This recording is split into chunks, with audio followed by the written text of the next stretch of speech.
single day.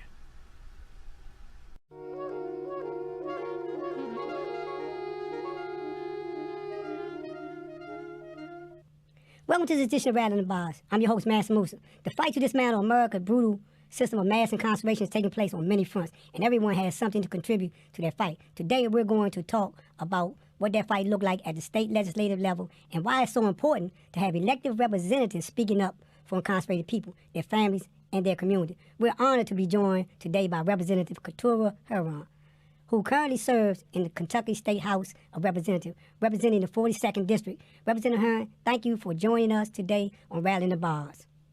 Yes, and thank you for having me and for your advocacy and all the things that you have done and contributed.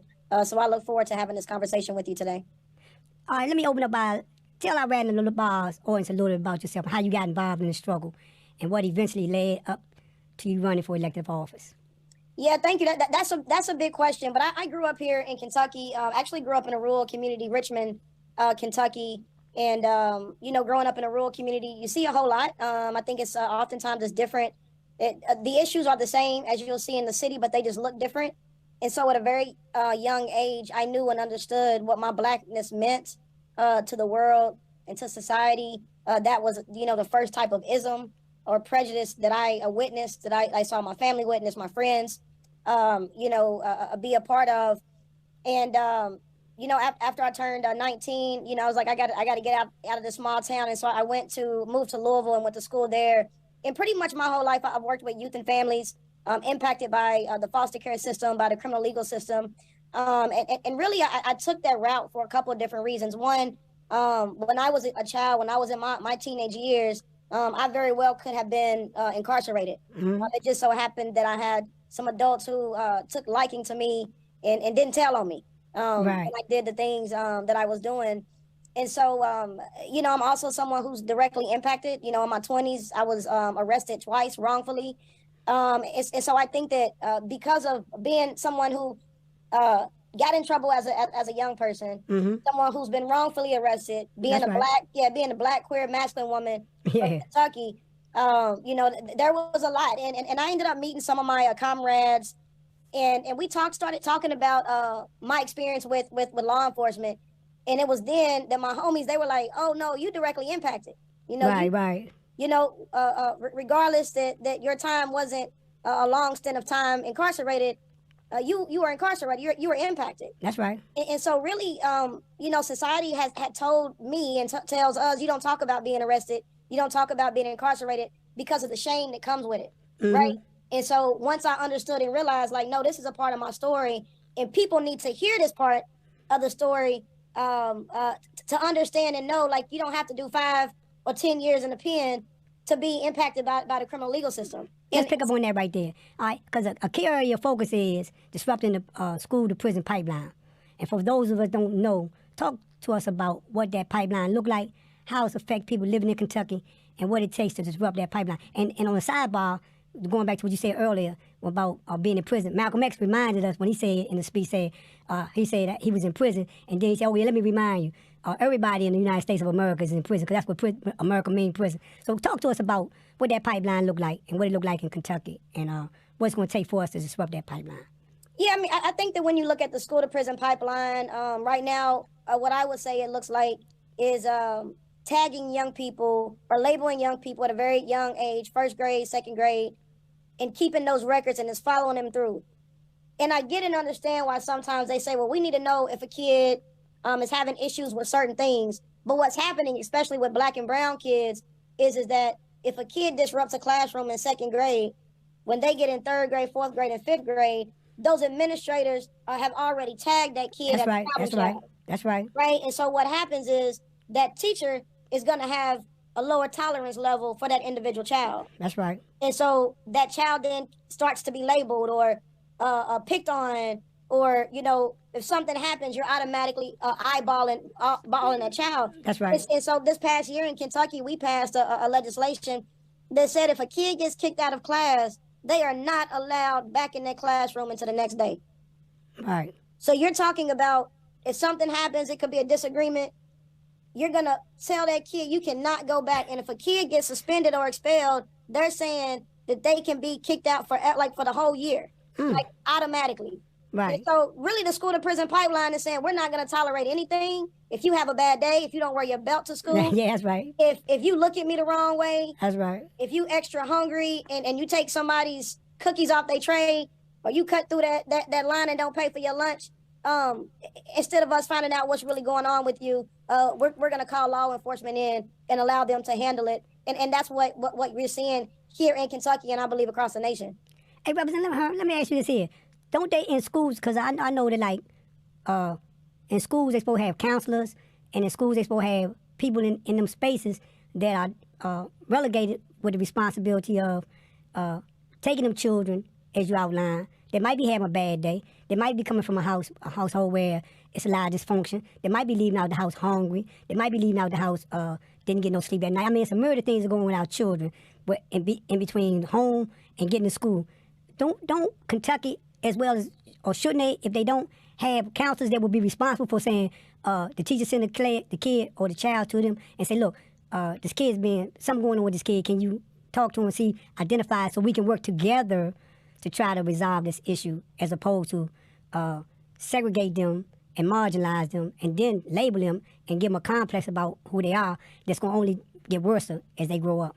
Right, and I think what's happened across the time is that the duties of counselors have shifted and changed. So, now I believe that the actual counselors are more of academic type thing. What we need is more mental health professionals. That's right. And therapists within the school system to help kids navigate. But you're right, the society in which we're in right now that has been created is that our young people are dealing with things that I couldn't even imagine dealing with. Right. And the fact that over the years, we have disinvested in our public education. And so our classrooms are bigger. Kids don't have the same type of access to athletics and things like that. Like, for example, in my district or in the west end of Louisville, they're about to open up a middle school. So they're going to open up this middle school next year. It's the first middle school that's been in the west end, which is a black community, in 90 years. Oh my goodness, that's crazy. Now that's violence. Yeah. Right? So when you talk about what that means and looks like, is you're taking kids out of their neighborhood, a whole population of people out of their neighborhood, and busing them across the city. And middle school is really the toughest age, I believe. That's for right. No, you got a good observation. They're maturing, the puberty. And so when you're talking about if somebody's riding a bus 40 minutes one way, how are they going to participate in extracurricular activities? Right. Right. And so, why did it take so long for them to, we talking about Plessy versus Ferguson. We talking about separate but unequal. Then we talking about separate and equal. But now we're talking about a system where it gives new meaning to Jim Crow, because you have a situation where our children's education is being impacted, as you outlined, by the fact that they're being bused to the four winds of Kentucky. Well, why did it take so long for them to get to a point where they invested in this area and invested in this elementary school or education in general in your district? Yeah, I mean, honestly, the biggest thing is that since the murder and the murder of Breonna Taylor, which happy birthday today would have been Breonna Taylor's birthday and Tyree Nichols' birthday, 30th birthday, them both on this day. So definitely happy birthday, happy birthday to both of them. But in 2020, when community was in the street, when we saw the uprisings across the nation, is really when leaders in Kentucky or really in Louisville started to say, hold on, wait, we need to really see what's happening, and we need to listen to the voices. And so I believe it was that moment that helped push that. Also, what helped push that as well is we're getting a hospital in the west end of Louisville, and we have not had a hospital there in 150 years. And you know what? This is where we have a disconnect in society. And overall, when you have institutions that directly impact people, you got like what they call food deserts. You don't have grocery store. You got school. You got education desert where they don't have educational institutions in the neighborhood. And then you got like a medical desert where they don't have a medical facility. But how do you expect a community to be healthy? How do they expect the community to be healthy in Kentucky when you don't invest in it, Representative? Exactly, and I think that that's what we've seen, and that's what we're trying to shift and change right now, is that this community has been not invested in for so long that you have generations of folks who have not gone to the doctor or don't see the importance. Why should I have to ride an hour to go to school and come out of my neighborhood and drive in back of these neighborhoods with nice houses that these schools are located in, and then I got to go back to my neighborhood. Why not invest in me? And I believe that also has a psychological impact. Yeah, that's right. That's right. On our young people. Right. And so it's almost like, well, if you don't care about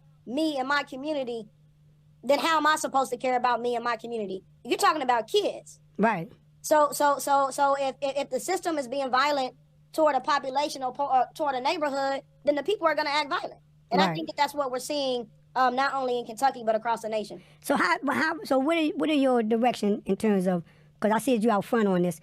Are you getting any support from your colleagues in the legislation? Are you able to make some traction with the community in terms of educating them about the importance of supporting you, and more importantly, supporting legislative efforts coming out around issues or communicating their concerns? Walk us through this, your strategy as a representative. Yeah, the first thing that I have done, and I'm actually still working on this piece, is I'm going to be creating a 5-year plan, a policy plan of the things I'm going to be working on as far as projects and things that I do want to get done for within the district. And I've been working with our neighborhood associations to really learn more about specific neighborhoods in my district, and then to get people galvanized and find out really what it is that the people care about, but then also let them know what it is that I care about, which is violence prevention, workforce development and education, and restoration of voting are the 3 big pillars of the things that I want to do. But the other thing is one of the things that I've been learning as well, is that all the time it's not necessarily always about policy. That's There's right. other things that I can bring to the district as far as money and resources, projects, and helping people get things done like that. So that's where we at right now. But it's a learning curve for us all. In Kentucky, in the House, we have 100 members in the House. 20 of us are Democrats. And so when you talk about, and then in the Senate is the same way. Right. I think we only have 7 Democrats in the Senate. So we're in the super duper minority. Obviously we have a Democratic governor Andy Beshear, who's got a tough race, this year in November. But that's the work. It's getting people to know and understand the importance that I can't do this by myself. I'm one person. And so the people have to be engaged. The people have to be involved. And it is my role to help teach them what that advocacy looks like, and empowering them to be able to make some of those changes as well. And I think in regards to that, I think that, like you outlined, once you outline your strategy, and I know from experience, Merrion Burry, who was the mayor of the District of Columbia, when he came into this system of electoral politics, the first thing he created, and everybody to this day talks about it, is he created summer jobs for youth. And when he created summer jobs for youth, I was like 15 when I got a summer job, and we lived in the project. But what it did, my whole neighborhood was vibrant, because everybody in that neighborhood that was of that age had money in their pockets finally. And what it did, it empowered us to think beyond this, hustling soda bottles or trying to, carry people's groceries. We actually was doing a W-2. So we had an income. And I think that in that regard, when you talk about creating jobs, how do you look at what's your vision on doing that? How do you envision getting more jobs or getting more people to come into your district to invest in your district in that regard? Yeah, so there's a couple of things. We recently in Kentucky named the Ford Motor Company is putting their electric battery plant in Kentucky. It's about 40 minutes outside of Louisville. And so one of the things that I'm hoping to do is create a pipeline to get our young people and our people in Louisville in general ready and trained up for that. That battery plant is going to open in the next 2 to 3 years. And so now is the time to start training people and recruiting people, and for us to create that pipeline of these are jobs, like those jobs, even though they're factory work, college is not for everybody. Right. Everybody don't want a college. College is too damn expensive. But what I do know is if we get young people and we get people in communities who have not had an opportunity, we get them in those jobs in some of those factories, that's generational change. A 19-year-old can go in there and work 20 years, be retired by the time they're 40, and that's a whole generational change. And so it's also educating the community on what this really means and looks like, and really what that timeline is. When I was in Richmond, Kentucky growing up, Toyota had just came to Georgetown, Kentucky.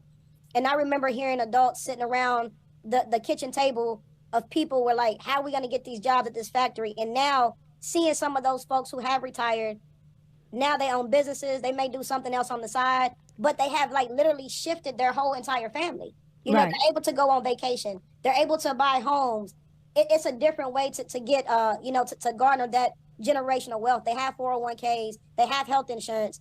And so it's my role to educate the people on the possibilities for those people who want to do that type of work. There you have it. Yes. Representative Herron. Yeah. As we talk, there you have it. The real news. Rattling the ball, Representative Herron. Breaking the prison pipeline by creating economics, by creating a quality of life, by bringing schools back into her district, by bringing health care back into her district, and getting people to imagine having a better life. Thank you, Representative Herron, for enlightening us on what's going on in Kentucky. We look forward to your great works as you continue. Thank you for having me, and I look forward to continue being in contact with you all, and hopefully you'll have me back on soon. Yes, okay.